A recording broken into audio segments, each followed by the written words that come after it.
Shands kicks things off by saying she just has to prove Mr. Hollis is her baby's dad. But wait, you won't believe Mr. Hollis's response coming up next. Miss Shands, you appear in court today because you are devastated that your first love and the person you lost your virginity to is now denying your 15-month-old son, Aiden. You say once you prove to the defendant that he is the father, you hope you two can finally be a family. And here's where it gets real messy. Mr. Hollis and his mom say Ms. Shands is a pathological liar and that they already know who the real dad is. It's like a soap opera, but hold on, it's about to get even juicier. Mr. Hollis, you are here with your mother and you both testify that Ms. Shands is a pathological liar and you both don't believe you fathered her son, but claim to know who did. Just when you think things can't get wilder, Ms. Shands admits she had a fling with one of Mr. Hollis's friends, which led to a whole mess in their friend group. The audience is gasping, and Judge Lake is just shaking her head. And trust me, there's more to this. Me and his was close friends once before. But she used to come back and tell me that Mr. Amir, he was messing with one of my friends.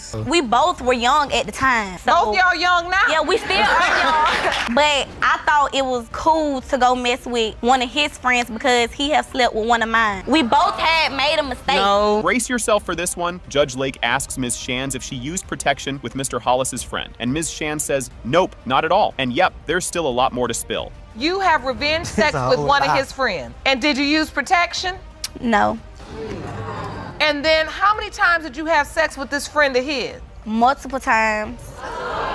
But were you also still being intimate with Mr. Hollis? We had broke up. When me and his friend had an affair, we wasn't together. We was not together at all. An affair. And then it gets even trickier as Ms. Shire's about finding out she was pregnant and how she first told Mr. Hollis's friend, not Mr. Hollis. The lack of communication just adds to the mistrust. But trust me, the surprises aren't over yet. So you find out you're 5 months pregnant. What happens? Who do you tell? Well, first I told his friend because that's the person I was going with at the time. We ended up going out. When she was going with my friend, she was still sneaking around with me anyway because I felt like he did it to me, so y'all together, I'm finna go and do what I gotta do. Yeah. Things get awkwardly dramatic here. Only Mr. Hollis's friend was at the birth, and Mr. Hollis didn't even know she was having the baby. The misunderstandings keep stacking up, but believe me, this story's got even more layers. When you give birth, who was with you? The friend was with me when Aiden was born, in the hospital, in labor. Sent my mom there because I knew there was a possibility that my son could be the dad as well. He favored my son when he was born. I wasn't never invited. Like, anything I ever found out about the baby, I found out about myself. Like, I ain't even know she was in labor. I had to find that out. And now it's gone public. Ms. Shands says she was hurt when Mr. Hollis wrote a song that accuses her of cheating, and the song went viral. As if that's not enough drama, more about their beef is about to hit the fan. Like, when I heard the song at first, especially the first song, I forgot how it started, but he put my name in it, the friend name in it,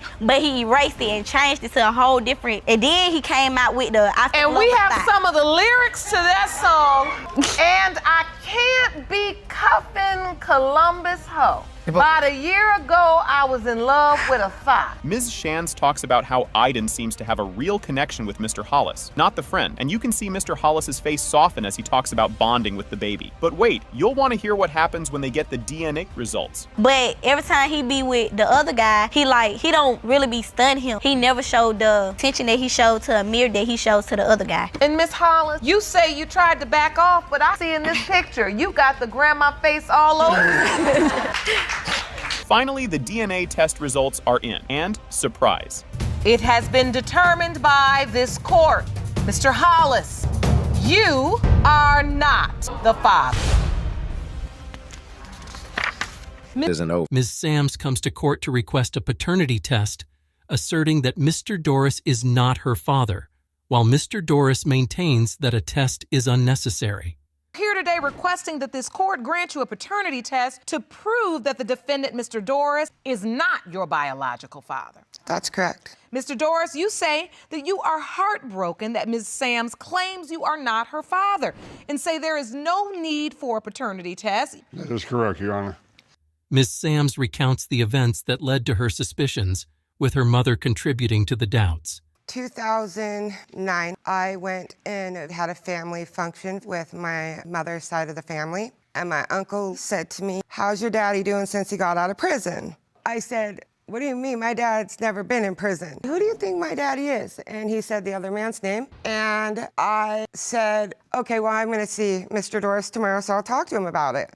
His mother, and I said to him the other man's name, and I said, what is this that I hear about this other man? And he said, I never wanna hear that name out of your mouth again. And it was ended just like that. Mr. Doris insists he is Ms. Sams's father and presents her birth certificate as evidence. You've had no doubts. You firmly believe you are Miss Sam's biological father. Yes, Your Honor. I got the birth certificate.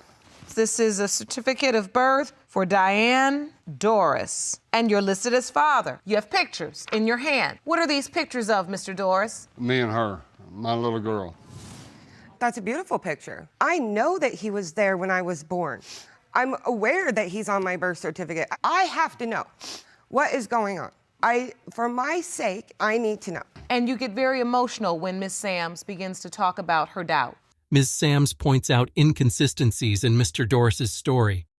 Mr. Doris struggles to recall specific details, and Ms. Sams presents some of her own evidence. I met her at a bar. I think we were together like 3 months and we ended up getting married. Yes, she was not pregnant when I met her. Okay. She wasn't sleeping with no one else but me. No, you did not. You married my mom June of 1979 in Oklahoma.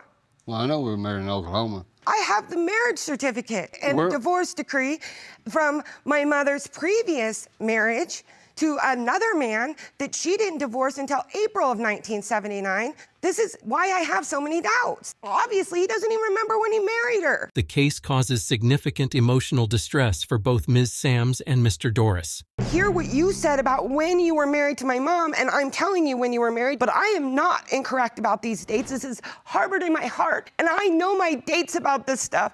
I know when my children were conceived. I know when I was conceived approximately, and you're off by 2 years, for crying out loud. It's the biggest confusing mess ever. Ms. Sams discloses additional crucial details, leaving Mr. Doris confused. He responds with more evidence of his own. After my mom died, things got really, really, really interesting because I went to clean out her home and do what I needed to do. And I found a document that in 1980, my mother amended a birth certificate. And I have that proof right here. So this is paperwork from the state of California indicating that there were additional certified copies of a newly amended birth certificate. Yes, Your Honor. Mr. Doris, you were never told by her mother, informed, or received any notice about an amendment. No. Mr. Hopper, a witness for Ms. Sams, shares his story, supporting her doubts about Mr. Doris being her father. Well, in 77, 78, when my sister moved to my hometown, she was with another man at this time, the man that she had mentioned earlier. At that time, my sister had a conversation with my father, saying that she had been a little late. A little further down the line, Mr. Doris comes into the picture. They fell in love, they got married, and then they just disappeared. Ms. Sams claims to have found her potential biological father and questions the circumstances surrounding her mother's marriage to Mr. Doris. And is that during the time when she was with this other gentleman? The other man would have been in prison when I was born. He was not incarcerated during the time that I would have been conceived because nobody's ever told me, with my other siblings and myself, a new baby and just take off to California in a car. Judge Lake decides it's time to uncover the truth for both Ms. Sams and Mr. Doris. And in light of the testimony presented today, especially from Mr. Hooper, who indicated that he truly believed that she was pregnant at that time, the paperwork you uncovered after her death, and also the statement she made to you on her deathbed, you are hereby ordered to go immediately submit to a paternity test where I will read you the results. After hearing all the testimonies and reviewing the evidence, Judge Lake prepares to reveal the DNA test results. Mr. Doris, you are not her father. I'm so very sorry. From the start, you can tell this is about to be wild. Ms. Brewington steps up, saying Mr. Lee is definitely her son Giovanni's dad and is dodging paternity just to skip out on child support. This is just the beginning, and things are about to get way more heated. Ms. Brewington, you are here to prove your 3-year-old son Giovanni is Mr. Lee's biological child, and you claim Mr. Lee has been a father to your son since the day he was born and is denying paternity because he wants to avoid paying child support. Ms. Brewington is 1,000% sure that Mr. Lee is the dad. No doubts, no questions. She didn't expect any drama when she got pregnant, but Mr. Lee's got a different story, and he's about to let it fly. So, Ms. Brewington, you claim you are 100% certain that Mr. Lee is the father. I am without a doubt 100% certain that he is my son's father. Not only was I only sleeping with him, we were actually working on our relationship. So when I found out I was pregnant, I didn't think it was going to be a shock or a surprise or anything like that. You won't believe this level of denial. Mr. Lee says they weren't even cool like that when Giovanni was conceived. Judge Lake looks at him like, really? In the same bed, same house, but nothing happened? But Brewington isn't buying his story, and she's ready to prove him wrong. At the time that Gio was conceived, we were not having no type of intercourse. We were not cool at the moment. Your Honor, I was living with him. We were living in the same household, in the same bed. Were you living in the same house? Around the time, yes. But you weren't together? Exactly. So were you sharing a bed? Yes, ma'am. And fluid. No.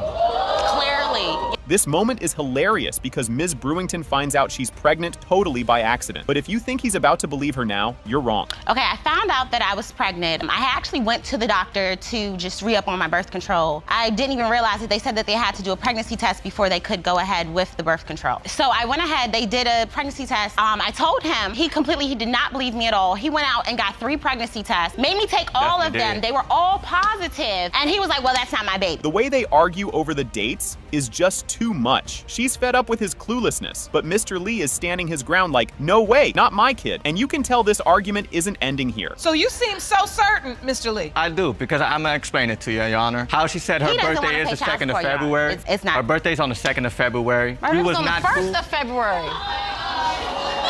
My birthday is on the, how you gonna tell me what day I was born? I was born on the 1st of February. He said it's 2nd. Yeah, look, it's close. It gets even crazier. Ms. Brewington says Mr. Lee wouldn't believe she was pregnant and told everyone she was just getting chubby. But of course, Mr. Lee has another excuse up his sleeve. He was telling people I was just getting fat. He was like, she just eats a lot of fast food. Everybody was rubbing, my friends were rubbing my stomach. I'm showing ultrasounds to people. He's like, don't believe her, she's just fat. I'm going into labor. He's like, no, you're not. What kind of denial is this? Mr. Lee, you taking denial too far. Exactly. Just when you think he's out of reasons, here comes Mr. Lee acting interested the second he finds out it's a boy. But trust me, his next excuse is even wilder. As soon as he found out that my son was a boy, he's like, oh, that's my boy. I love him.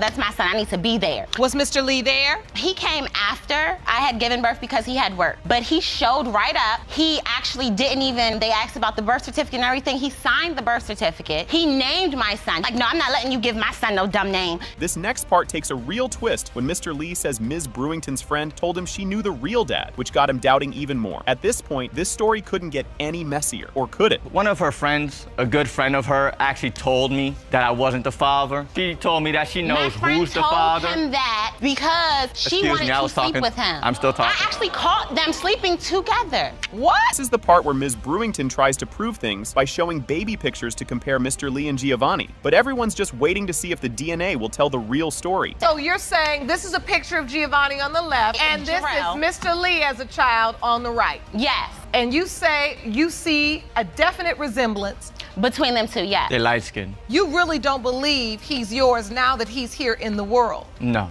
I don't really see too much of me. Maybe, yeah, like I said, we got curls, but... It's nuts to see Mr. Lee admit he's been around as Giovanni's dad, paying child support, all while saying the kid isn't his. The DNA test results are about to bring everything out into the open. You're obviously responsible as it relates to child support because you signed the birth certificate. I'm always there. I've never not been there. So he calls me daddy. Calls you daddy? Yes. Yes. With all of that, yes, you still don't believe he's your biological son? No. Your Honor, that is his baby. And I can't wait, because the devil is a liar and this is Lucifer, so stop. No. Well, you might be the devil then. This is the big shocker. It has been determined by this court. Mr. Lee, you are not the father.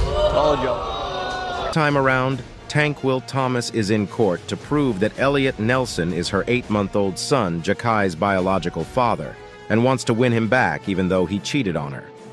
Mr. Nelson doesn't think he's the father because, according to him, Miss Thomas was cheating on him. Thomas says she was only sleeping with him during the conception dates. She added that her relation... Worst of all, he found out about the other guy because his pictures kept popping up on her phone. Cheated, just to get back at Mr. Nelson for all the hurt he put her through when they were together. When Miss Thomas fell pregnant with their 5th child, Mr. Nelson was telling everyone until he met his now wife, Miss Campbell, and then started. After both sides of this catastrophic situation, Judge is more than ready to reveal the paternity results. Judge Lake knows this